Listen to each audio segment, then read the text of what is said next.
네, 현재 3대 지수 모두 강하게 올라주고 있는데요. 미국 현지에서는 어떻게 바라보고 있을까요? 미국 증시 전문 유튜버 유사남님 연결해 들어보겠습니다. 유사남님 안녕하세요. 네, 오늘 장 어떻게 보고 계실까요? 네, 오늘 같은 경우는 두 가지 이슈가 시장에 강하게 영향을 주고 있다고 볼 수 있을 것 같습니다. 첫 번째는 어제 애플이 대규모 미국 투자에 대해서 컨펌을 해주면서 전반적으로 애플의 주가가 어제에 이어서 오늘도 상승하고 있고요. 두 번째로는 트럼프 대통령의 반도체 관세 정책이 발표되면서 반도체 수입품에 100%의 고율 관세를 부과한다라고 이야기를 하긴 했지만 미국 내 생산에 투자하는 기업에는 예외를 적용하겠다라고 밝히면서 이 발표에 따라 반도체 주식들이 전반적으로 강세를 보이고 있습니다. 다만 트럼프 대통령으로부터 CEO 사행 요구를 받은 인텔의 주가는 전반적으로 크게 하락하고 있다고 정리할 수 있을 것 같습니다. 네, 오늘 또 개장 전에 고용 지표가 하나 나왔죠. 해당 내용 포함해서 꼭 챙겨야 할 이슈도 함께 부탁드리겠습니다.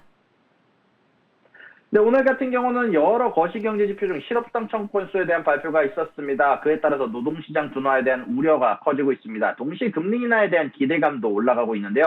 최소 2주 이상 실업수당 신청수를 나타내는 연속 실업수당 청구 건수가 2021년 11월 이후 4년 만에 최고 수준으로 급등을 했습니다. 신규 실업수당 청구 건수는 전주보다 높기는 하지만 전반적으로 아직 낮은 수치를 유지를 해주고 있는데요. 간단하게 정리하자면 현재 실직한 근로자들이 새로운 일자리를 찾는 데 점점 더 어려워지고는 있지만 지금 당장 해고가 크게 늘어나지는 않고 있다고 정리할 수 있을 것 같습니다. 이 이외에도 오늘 같은 경우는 보스틱 종재 연설과 단위 노동에 대한 발표가 있었고요. 그리고 30년물에 대한 국채 입찰, GDP 나오에 대한 발표, 그리고 트럼프 대통령의 연설이 예정되어 있습니다. 자, 일단 그런 가운데 안에서 도널드 트럼프 대통령이 은퇴연금, 퇴직연금 계좌 401k에 앞으로는 대체 자산을 투자할 수 있게 만들어주는 행정명령에 서명할 예정입니다. 아마 이 이야기가 오늘 연설에서 포함될 것이라고 예상이 되고 있는데요. 현재 이 대체 자산으로는 사모펀드, 부동산, 그리고 암호화폐와 같은 대체 자산이 포함될 것이라고 얘기가 나오고 있고요. 이는 12조 5천억 달러 규모의 미국 퇴직연금 시장에 진출하려는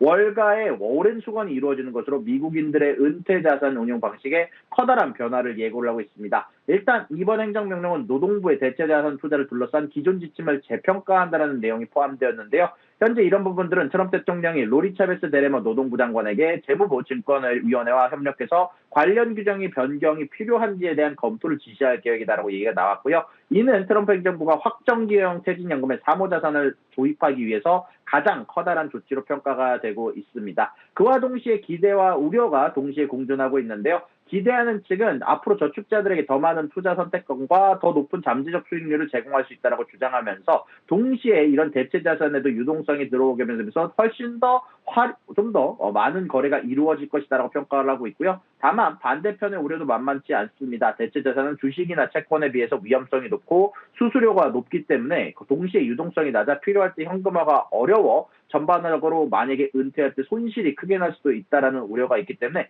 이런 부분들에 대해서 전반적으로 찬반 영상이 전반적으로 지금 나눠지고 있다라고 이야기할 수 있을 것 같습니다. 그다음 소식입니다. 현재 트럼프 대통령 같은 경우는 푸틴 대통령과 추가적으로 정상회담을 가질 것이다라고 공식 발표가 나왔습니다. 러시아 쪽에서도 발표가 나왔는데요. 현재 볼로디미르 젤렌스키 우크라이나 대통령도 이 회담에 참여할 준비되어 있다라고 밝히면서 4년째 접어든 우크라이나 전쟁의 중대 분수령이 될지 주목되고 있습니다. 다만 러시아 쪽은 아직 우크라이나 대통령이 참여하지는 않았으면 좋겠다를 돌려서 얘기했는데요. 현재 유리 우샤코프 크렘린궁 외교 담당 보좌관은 양국이 회담 장소에 이미 합의를 했고 다음 주 회담 개최를 위해서 목표로 구체적인 의제 조율에 착수했다고 밝혔습니다. 회담 장소는 추후 공개될 예정이고요. 이번 발표는 푸틴 대통령이 현재 트럼프 대통령의 특사와 3시간에 걸친 회담을 가진 지 하루 만에 나왔고요.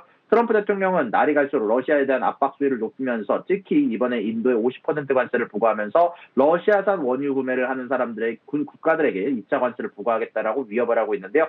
현재 신속한 종전을 공약으로 백악관에 복귀한 트럼프 대통령이 지속적으로 푸틴 대통령에게 합의가 이루어지지 않는 점에 대해서 불만을 표하면서 전반적으로 압박을 넣고 있는 상황인데요. 그런 가운데 안에서 지금 해결책 마련에 상당한 진전을 이루었음을 시사하는 대목이고요. 다만 젤렌스키 대통령은 여기에 대해서 우려의 시선을 보내고 있습니다. 푸틴 대통령이 트럼프 대통령을 설득해서 평화 협상에서 아무래도 우크라이나가 더 많은 것을 양보하게 만들 수도 있다라는 우려심 때문인데요. 어떤 합의가 이루어지더라도 그 이행 방안과 우크라이나가 받을 안보 보장에 대해서도 전반적인 의구심이 있다라는 평가가 나오고 있고요. 젤렌스키 대통령 같은 경우는 트럼프 대통령과 유럽 동맹국들을 통화해서 양자 및 3자 회담을 포함해서 여러 형식의 평화회담을 논의했다라고 밝혔고요. 우크라이나는 회담을 두려워하지 않으며 러시아 측에서도 같은 용감한 접근을 기대한다라고 강조를 했지만 푸틴 대통령은 아랍에미리트가 현재 트럼프 대통령과의 회담에 적합한 장소가 될 수 있다고 언급했습니다만 다만 젤렌스키 대통령과의 만남에 대해서는 적절한 조건이 필요하다. 그럴 때는 반대하지 않겠지만 지금은 그 조건이 충족되지 않았다면서 아직 젤렌스키 대통령을 포함한 3자 회담은 이르다라는 소식을 내놓기도 했습니다. 그 다음 소식입니다. 현재 일라일릴리가 어닝 발표 이후 주가가 하락을 하고 있는데요. 원인은 이번 실적이 아닙니다. 이번 실적 자체는 시장의 예상을 뛰어넘는 분기 실적을 발표했지만 결국 미래의 성장 동력으로 기대를 모았던 경구용, 즉 먹는 비만약 치료약의 임상 데이터가 이번 어닝을 통해서 발표가 됐는데 월가의 기대에 미치지 못했기 때문입니다. 현재 일라일리가 공개한 경구용 비만 치료제 오르포글리프론의 임상 경고가 현재 낮은 체중 감량 효과를 보여주면서 알약 최고 용량을 복용한 환자들이 체중이 약 11% 감소했는데 이는 경쟁사 노보노디스크의 주사제보다 15% 감소에 미치지 못하는 수치고요. 또한 부작용 또한 메스컴, 구토와 같은 부작용이 기존 주사제와 비슷한 수준이라 임상 참여자의 약 10%가 부작용으로 인해서 시험을 중단했다는 평가가 나왔고 그로 인해서 한 전문가는 일라일리 알약에 대해서 기적의 약이 될 거다라는 희망이 있었지만 결국 GLP-1 계열의 약물의 한계를 벗어나지 못했다라고 평가를 하면서 전반적으로 일라일리의 주가가 급락을 했고요. 반면 경쟁사인 노보노디스크는 사실 어저께 어닝 발표를 하고 하락하는 모습이 나왔지만 이 소식이 나온 이후 반대로 호재로 작용하고 있다라는 반사 이익을 얻으면서 오늘 주가가 상승하고 있다는 소식이 전달이 됐습니다. 여기까지 미국 경제 유튜버 유산함이었습니다.